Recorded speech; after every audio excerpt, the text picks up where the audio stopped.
Olá a todos, eu sou Maurício Amorim do canal Entre a Solidão e a Solitude e hoje eu gostaria de falar com vocês algum dos temas que é muito importante ao se retratar a característica do narcisista. Se vocês quiserem saber sobre o tema de hoje, nos acompanhem até o final do vídeo, porque quando falamos, por exemplo, sobre o narcisismo, eles têm algumas características que são muito particulares, né? Na verdade, eles têm senso de grandiosidade, falta de empatia, necessidade de admiração e comportamento, manipulador. Quando as pessoas vão dar a definição do narcisista, há algumas considerações que devemos verificar, porque muitas vezes as pessoas misturam, dizendo que o narcisista ele é totalmente confiante. Mas não, o narcisista ele tem uma enorme falta de confiança, ou seja, ele tem que mostrar para o outro que ele é confiante. Como ele é ausente de self, na verdade ele tem que se confirmar constantemente, não só falando na verdade, mas também demonstrando. E o que ele mostra a sua autoridade, essa sua autoridade compreende mais em autoritarismo. Então todo narcisista ele é um ser autoritário que não tem nenhuma empatia. Mas quando também verificamos sobre o narcisismo, o que causa, na verdade, há duas teses, que estudam sobre a natureza do narcisismo. Uma seria genética, outra seria ambiente.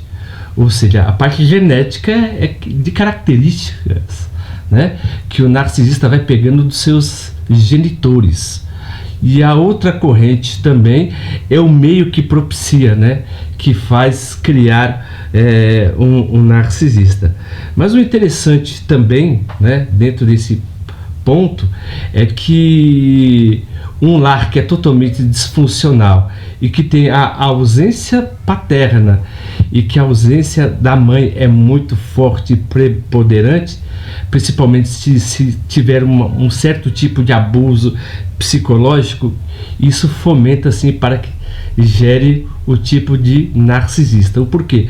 Porque traumas psicológicos vão formatando o cérebro da criança, porque ela vai recebendo descargas químicas, na verdade, que vai alterar, por exemplo, percepções como raciocínio, coerência e empatia, que é ativado pelo o córtex pré-frontal, e também, por exemplo, a pessoa ser muito reativa às emoções, ou seja, a região da amígdala, que é preponderante, na verdade, para as emoções, ela fica muito ativada, então fica super ativada.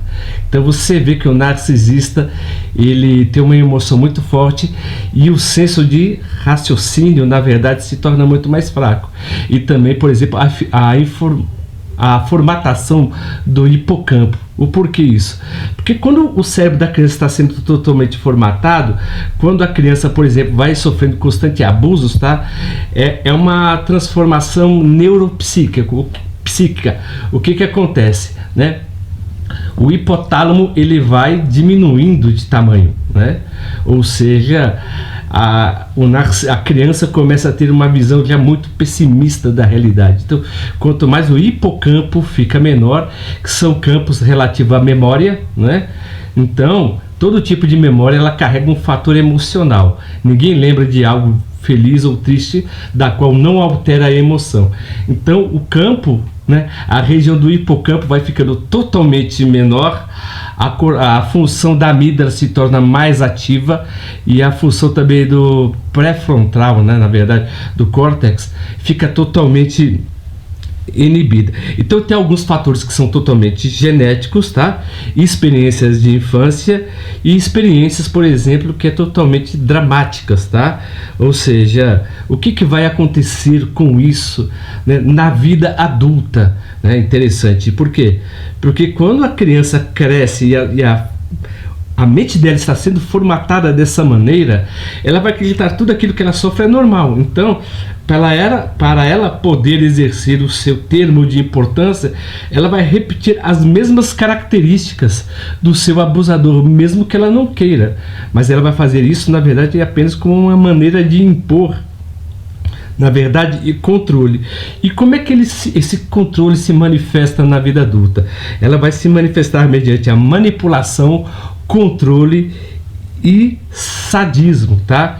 Então, quando você quer entender a mente de um narcisista, primeiro tem que saber que há fatores genéticos que podem ser totalmente eficientes na formação. Quando eu digo eficientes, não significa coisa boa, significa que evolui. E também que os fatores, por exemplo, referente ao meio ambiente, estimula também a pessoa também a ser narcisista, tá? Ou seja, a pessoa vai sendo totalmente reativa. Mas quais são as atitudes que devemos tomar com o narcisista? Conforme eu já falei em outros vídeos, e que na maioria das vezes se torna até redundante dizer, é que você, por exemplo, não tentar mudar o narcisista, tá? Ou seja, quando você tenta convencer ou conversar com ele, ele é um ser muito mais emocional do que agir, porque ele não age mediante raciocínios, ele age mediante, na verdade, a emoção, porque tudo para ele é um joguete emocional, tá? Então, você não tente mudar ele, você estabeleça um limite saudável, né? Você tem que ser, por exemplo, até intransigente na maioria das vezes, ou assertivo, estabelecendo uma lei daqui ele não passa. Porque se você não estabelecer limite, quando você perceber, ele já tomou conta de toda a situação. E o terceiro é você se educar, se estudar mais sobre o tema do narcisismo, sabe? E para se poder se blindar, viu? Porque ele tem vários tipos de joguetes, porque dentro do narcisismo há vários tipos de narcisismo. Então, quanto mais você estuda, mais você vai saber com que tipo de pessoa que você está se envolvendo em um determinado contexto. Se vocês gostaram do vídeo de hoje, por gentileza, se inscrevam no nosso canal, aperta o botão das notificações e dê um joinha. E também, por exemplo, entre no nosso canal para comentar uma experiência que você teve, na verdade, com um narcisista. Então, comentem mesmo, contem a sua história, que eu terei maior prazer de ler a sua história. Depois de um tempo eu vou passar até um e-mail, né? Para que vocês possam mandar as suas histórias e também que eu possa utilizar da história de vocês como exemplo, né? Por quê? Porque não é só uma pessoa que está passando por essa situação, há várias pessoas, e todas as pessoas contam com o seu apoio, com o meu apoio e com o apoio de várias pessoas também que estão passando pelo mesmo problema. E como sempre, viu, eu agradeço o carinho e a atenção de todos que nos acompanhou até o final do vídeo, e até a próxima.